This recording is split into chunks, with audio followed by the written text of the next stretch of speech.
Welcome back, everyone. Our next guest is a #1 New York Times bestselling author and an activist for global change. And she is here today with her new book, Start Now, You Can Make a Difference. Please welcome to our home, Chelsea Clinton. Thank you so much. Thank you. I'm so happy to be here. Yeah. We are so excited to have you here, and we're so excited about your new book. Oh, thank you very much. I'm really excited about my new book. Yeah, so it's the 4th in the series where you are encouraging people and young kids to get out and make a change globally. So this one specifically is geared towards elementary school kids. It is, like 6, 7, 8, 9-year-olds. Yeah, and you say it's never too early to be able to make a change. Well, and I think the stories that I share in my book really demonstrate that. I mean, the kids who are 6, 7, 8, 9 who are already helping their families make healthier choices or save their local animals or helping to build schools around the world. I mean, there really are so many things young kids can do.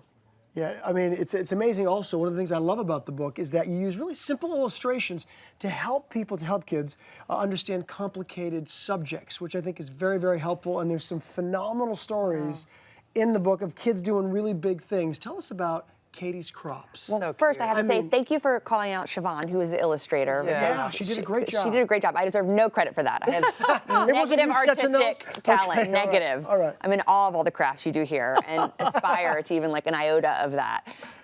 But Katie is someone that I had the privilege of meeting through my work with the Clinton Foundation initially a few years ago, and I just became a huge fan and champion of hers, and I'm so honored to be able to tell her story. When she was 9 years old, she brought a cabbage seedling home from school. Yeah. She grew it in her backyard. There's a picture of her with it. Yeah, it grew to be more than 40 pounds. Which is large. pretty outrageous. Yeah. It's large. It's like larger than my 4-year-old. Yeah. And she donated it to a local soup kitchen, who then turned it into dozens of meals. And that then gave her the idea of kids could have gardens at home or at schools, and now there are more than 100 Katie's Krops gardens in close to 3 dozen states, and they've helped feed tens of thousands of people. I mean, Oh my gosh, Isn't that that's amazing? so awesome. Yeah. And She's you amazing. spreading that word and putting that out there, it's great for people to hear that, inspire others to do the same. Totally. And that's just one of so many stories. Isaiah is so impressive. Oh my There's gosh, so many great Isaiah. stories in there.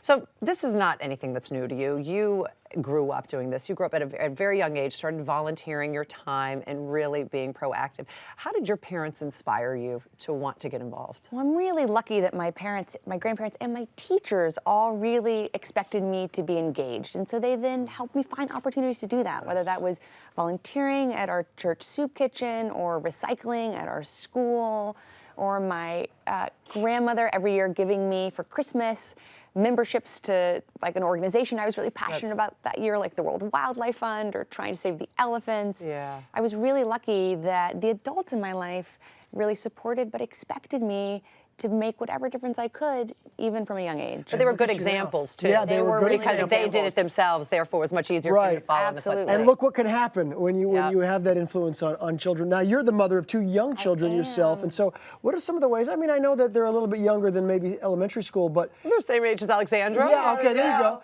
So what are some of the ways that you're inspiring them at that age? Well, so my son Aiden is 2, so it's a little bit different with him. I'm trying to inspire him to learn his numbers and sing the alphabet. With my daughter, though, who's now 4, she is really curious, and I'm sure you see this at Alexandra. She's so curious about the world, and so I try to help her understand how blessed and fortunate we are.